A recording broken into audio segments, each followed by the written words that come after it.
Assalamualaikum warahmatullahi wabarakatuh.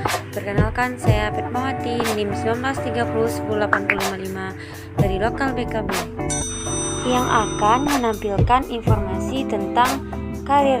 Yuk ditonton. Setelah lulus SMK nanti, teman-teman mau kemana ya? Pasti belum tahu jawabannya. Yuk simak. Masa-masa SMK merupakan masa sekolah yang paling indah, memiliki banyak teman, menghabiskan waktu dengan teman sampai ketika kita menikmati momen-momen terakhir masa putih abu-abu, dan tentunya mempersiapkan diri untuk masa depan. Namun, tidak sedikit dari mereka juga masih bingung untuk menentukan tujuan hidup setelah tamat SMK nanti.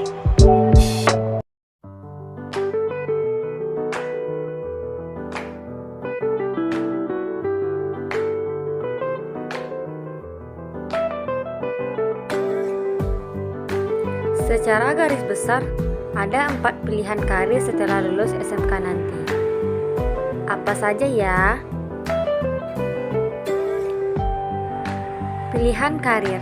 Yang pertama, dunia kerja atau dunia industri. Yang kedua, jenjang pendidikan yang lebih tinggi.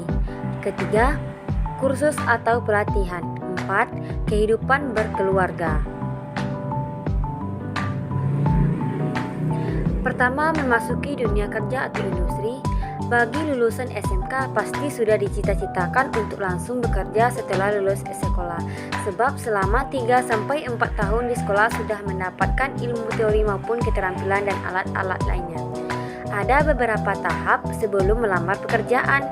Yang pertama, mencari lowongan kerja, yaitu mendaftar ke Depnaker, mencari di koran atau internet, mengunjungi job fair, bertanya kepada yang sudah bekerja.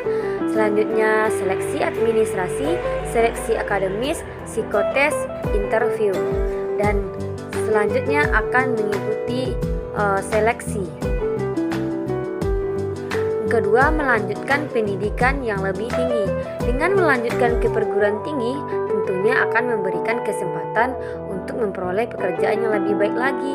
Tidak dapat dipungkiri, persaingan memperoleh pekerjaan begitu ketat.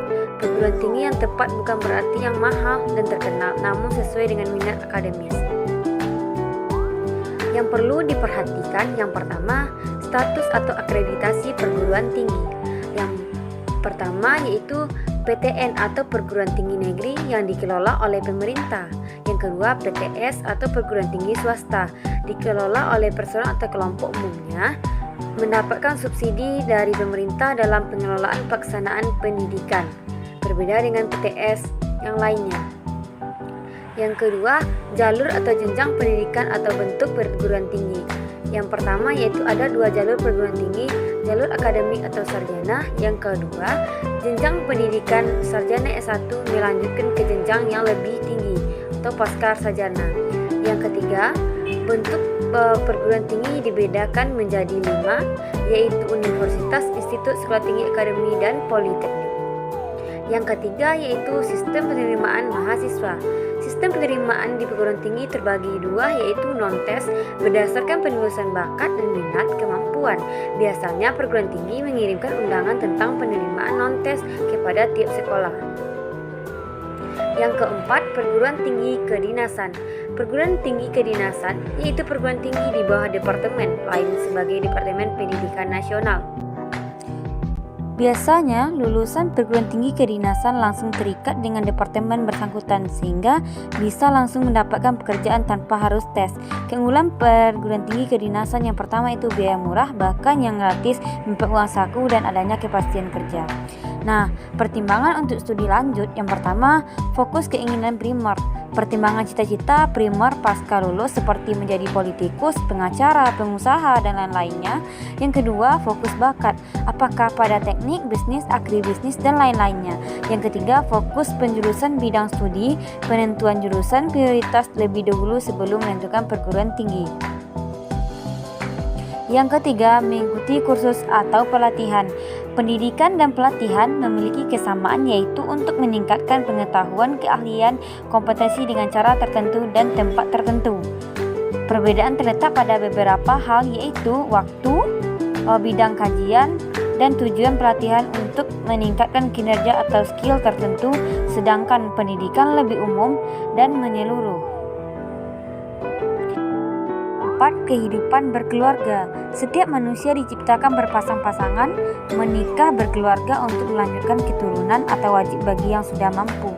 Ketika sudah memutuskan untuk menikah, berarti harus siap bertanggung jawab bukan untuk diri sendiri saja tetapi terhadap anak, istri, suami, dan lingkungan. Anda dituntut untuk memberi nafkah apabila laki-laki dapat memelihara anak dan suami. Jadi pilihan itu semua ada di tangan kalian ya.